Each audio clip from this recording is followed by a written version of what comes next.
ဝမ်းချန်ပီယံရှစ်ရဲ့မီးပွင့်တော့မဲ့အမျိုးသမီးကစ်ပေါက်စင်စစ်ပွဲကြီးဖြစ်ပါတယ်မြန်မာနိုင်ငံရဲ့ကုံဆောင်ဖိုက်တာကရန်ကြားတင်ဗီဒီယို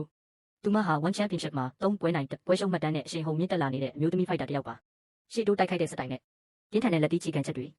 မနာမနေဖိအားပေးတိုက်ခိုက်နိုင်တဲ့စွမ်းရည်ကြောင့်ပရိသတ်တွေစိတ်ဝင်စားမှုအပြည့်ရရှိထားသူပါအချီပြီးအနိုင်ယူထားတဲ့ပွဲတော်ရှိပြီးဒီတစ်ခေါက်မှာတော့အကြီးမားဆုံးစမ်းသပ်မှုကိုသူမရင်ဆိုင်ရပါတော့မယ်သူမရဲ့ပြိုင်ဘက်ကတော့ဂျပန်နိုင်ငံရဲ့ကစ်ပေါက်စင်နာမည်ကြီးဖိုက်တာကာနာဖြစ်ပါတယ်ကမ္ဘာအဆင့်အတွေ့အကြုံရှိထားသူဖြစ်ပြီးမြန်ဆန်ပြင်းထန်တဲ့လက်တီးချက်တွေတစ်ချက်တည်းနဲ့ပွဲသိမ်းနိုင်တဲ့စွမ်းအားရှိသူတစ်ယောက်ပါကာနာဟာနိုင်ငံတကာစင်မြင့်ပေါ်မှာနှစ်ပေါင်းများစွာတိုက်ပွဲဝင်လာတဲ့ဝါရင်ဖိုက်တာတစ်ယောက်ဖြစ်ပြီးဒီပွဲကတော့မြန်မာနိုင်ငံရဲ့သွေးတစ်ကျပွင့်ပြီးဦးနဲ့ဂျပန်ရဲ့ဝါရင်စစ်တီရောကာနာတို့ရဲ့ထိတ်တိုက်ရင်ဆိုင်မှုဖြစ်ပါတယ်လူငယ်သွေးတစ်ဗီဒီယိုကဝါရင်ကာနာကိုအံ့အားသင့်စရာအနိုင်ယူပြနိုင်မလားဒါမှမဟုတ်ကာနာကပဲအတွေ့အကြုံကွာခြားမှုကိုပြသသွားမလားဆိုတာကိုတော့ကျွန်တော်တို့စောင့်ကြည့်ရပါမယ်အမြန်နှုံးစွမ်းအားမာနနှလုံးသားအတွေ့အကြုံအားလုံးပောက်ကွဲမဲ့ပွဲကြီးတစ်ပွဲ